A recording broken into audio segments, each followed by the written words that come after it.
প্রিয় দর্শক, আমার ধারণা আমার মতো আপনাদেরও আজকে দুপুর থেকে মনটা বেশ খারাপের কারণে আজকে আপনারা জানেন দুপুরে 2টোর দিকে বিমানবন্দরের কার্গো ভিলেজে আগুন লেগেছে।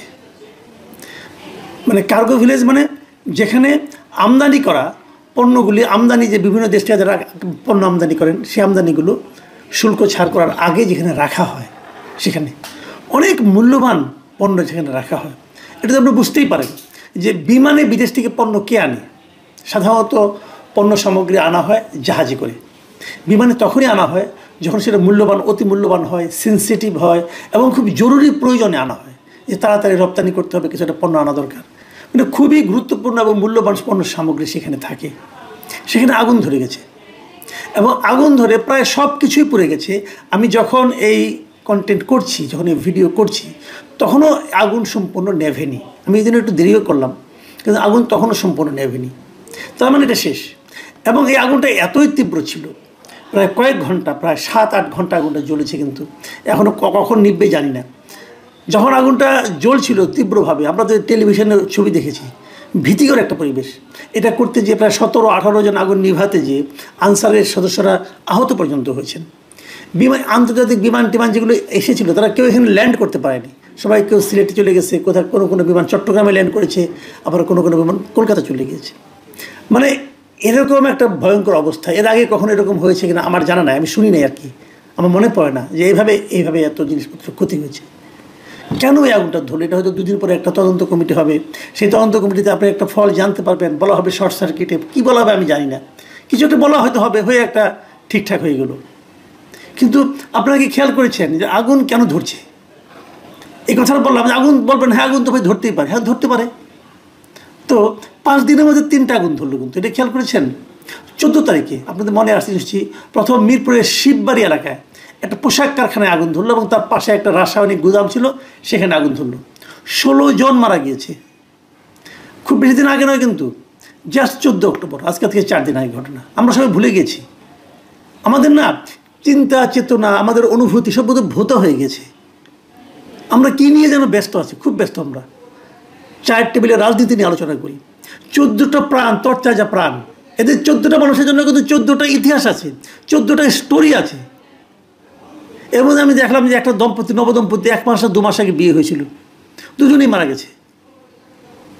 তো এই যে মৃত্যু, দায় কার? আপনি বলবেন যে হ্যাঁ আগুন তো ধরতে পারে ভাই, আগুন তো অ্যাক্সিডেন্ট। না, ধরতে পারে না, ধরে।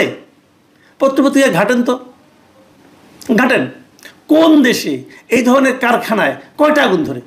কোন দেশে কার্গো ভিলেজে আগুন ধরে? দেখান, খুঁজেন, বের করেন। 5 দিনের মাথায় 3টা আগুন। 14, ঠিক একদিন গ্যাপ দিয়ে 16, তারপরে একদিন গ্যাপ দিয়ে 18।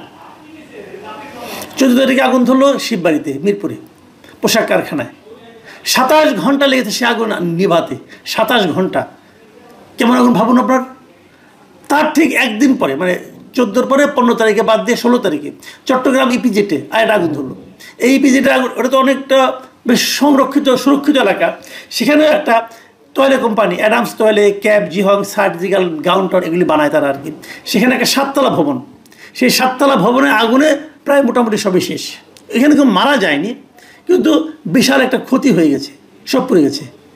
তারপরে 17 তারিখে গ্যাপ দিয়ে 18 তারিখে আবার আরও বড় ক্ষতির পরিমাণ। এটা হলো কার্গো ভিলেজে আগুন। 2টার দিকে লেগেছে। আমি যখন আজকে 9:30টার সময় রেকর্ডিং করছি, তখনও আগুন জ্বলছিল, নিয়ন্ত্রণে এসেছে, এখন জ্বলছিল, কিন্তু যা ক্ষতি যা হবার তা হয়ে গেছে। তো এখন এটাকে আপনি কী বলবেন? এটা কি কোনো ষড়যন্ত্র হতে পারে? আমি ওই আলোচনায় যাওয়ার আগে আমি 2টো পলিটিক্যাল বক্তব্য আপনাদেরকে পড়ে শোনাই।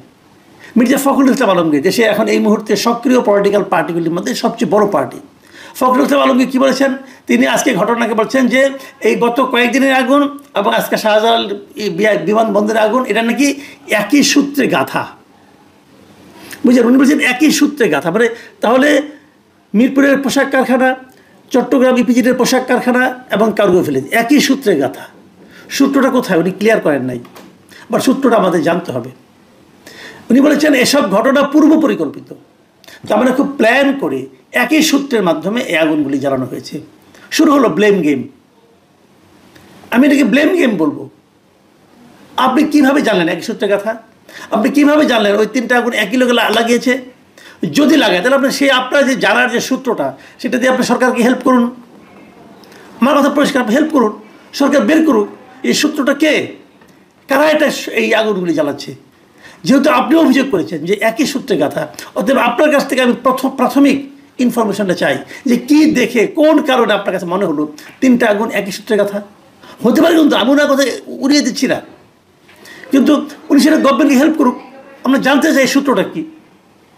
আবার আরেকজন লোক মিস্টার সার্জিস আলম, উনি উল্টাপাল্টা কথা বলার জন্য এরই মধ্যে বেশ খ্যাতি অর্জন করেছেন, নাগরিক পার্টির উত্তরাঞ্চলের উনি মুখ্য সংগঠক।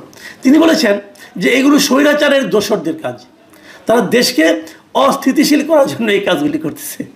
আচ্ছা, আমরা এটা পড়ি। উনি কি লিখেছেন? উনি একটা ফেসবুকে পোস্ট দিয়েছেন আর কি।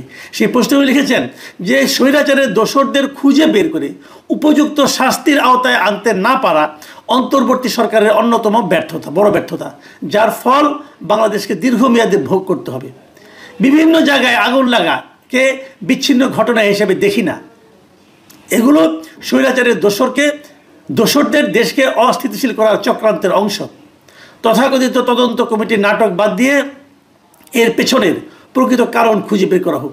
প্রকৃত কারণ তো আপনি খুঁজেই বের করছেন রে ভাই, আপনি তো বলেই দিচ্ছেন এটা স্বৈরাচারের দোসরদের দেশকে অস্থিতিশীল করার চক্রান্তের অংশ। আর খোঁজাখুঁজির কি আছে? আপনি তো সবচেয়ে বড় সোর্স এখানে। দেখুন, এই ধরনের ঘটনা আমরা আগে দেখতাম। আওয়ামী লীগ আমলে, পুরো আওয়ামী লীগ আমলে এগুলি দেখেছি। কোথাও একটা আগুন লাগতো, তারা একটা শব্দই বের করেছিল, আগুন সন্ত্রাস। এবং সেগুলি কে করতো? সব করতে হলো বিএনপির লোক আর জামাতের লোক। দেখতে দেখতে শুনতে শুনতে ভাই কান চোখ পচে গেছে আমাদের। সমস্যাটা কি হয়? যখন সরকার থেকে বলা হয় অথবা সরকারের গুরুত্বপূর্ণ ব্যক্তিরা বলে দেন, একটা ব্লেম দিয়ে দেন একটা লোকের উপর যে এটা ওরা করেছে, তখন কিন্তু প্রকৃত অপরাধী অন্য কেউ কিনা এটা কিন্তু আর কেউ খুঁজে দেখে না। তখন পুলিশেরও দায়িত্ব হয় ওই যে স্টেটমেন্টটা যে ওরা করেছে, তাদেরকে ওই কথা অনুযায়ী তাদেরকে এই ষড়যন্ত্রের মধ্যে ঢোকানোটা একমাত্র তাদের লক্ষ্য হয়ে দাঁড়ায়। এখন কি হবে? তাই হবে যে ওরা করেছে। আমি একবার বলেছিলাম, আপনি তো মনে আছে, যে সেই যে অক্টোবরের ঘটনা, পুলিশকে মাথা দিয়ে ইট দিয়ে মারা হয়েছিল, স্বরাষ্ট্রমন্ত্রীরা দেখে সঙ্গে সঙ্গে বললো এটা ছাত্রদলের লোক করেছিল। আমি তখনই প্রশ্ন করেছিলাম যে আপনি যে বললেন ছাত্রদলের লোক, আপনি কী করে জানলেন এটা ছাত্রদলের লোক করছে? তার গায়ে কে ছাত্রদল লেখা ছিল? তার চেহারা আপনি দেখেছেন? আপনি কী করে বললেন? আর আপনি যখন ছাত্রদল বলে দিলেন, তখন পুলিশের দায়িত্ব কি হলো? যে ছাত্রদলের কোনো একজনকে ধরে আনা। তো এটা আপনি বলতে পারেন না, আপনি খোঁজেন। এটা বলার মাধ্যমে কী হয় জানেন? প্রকৃত অপরাধীকে আড়াল করার চেষ্টা করা হয়। ঠিক একই কাজ এখন হচ্ছে।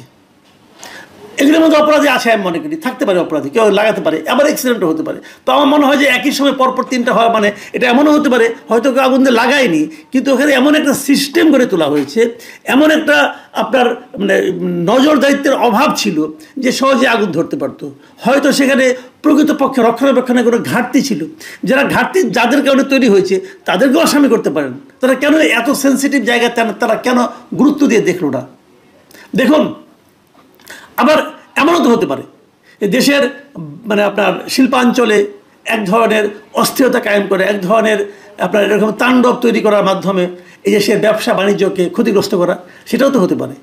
আমরা দেখেছি, কিন্তু আপনাদের মনে আছে কিনা জানি না, এ মাসেই এই অক্টোবরের 12 তারিখে বিজিএমইএ কিন্তু নিজেরা একটা প্রেস কনফারেন্স করেছিল, এবং সেই প্রেস কনফারেন্সে তারা বলেছিল, প্রেস ব্রিফিংয়ে তারা বলেছিল যে দেশে 1 বছরে, মানে অক্টোবরে তো গত অক্টোবর থেকে এই অক্টোবর পর্যন্ত এই সরকার আসার পর 1 বছরে 185টি তৈরি পোশাক কারখানা বন্ধ হয়ে গেছে।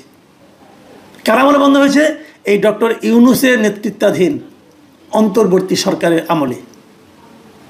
185টা। পৃথিবীতে এমন অনেক দেশ আছে যেখানে 185টা গার্মেন্ট ফ্যাক্টরিই নাই, আর আপনার এখানে 1 বছরে 185টা গার্মেন্ট ফ্যাক্টরি বন্ধ হয়ে গেছে। এগুলোতে লোকজন চাকরি করতো না? করতো। তো বন্ধ হয়ে গেলে তাদের কী হবে? তারা বেকার হয়ে যাবে। তারা বেকার হয়ে গেছে। কেন বেকার হয়েছে? সুশাসনের ধাক্কায়। আমরা তো ভেবেছিলাম ডক্টর ইউনূসের মতো লোক ক্ষমতায় আসবে, আন্তর্জাতিক খ্যাতিসম্পন্ন ব্যক্তি আসবে, সারা দুনিয়াতে আমাদের ব্যবসা বাণিজ্য একদম রমরমা হয়ে যাবে, খালি ডলার আসবে, ইউরো আসবে, পাউন্ড আসবে। এখন হলো কি? রপ্তানি কমে গেছে এই 1 বছরে 5 থেকে 6%।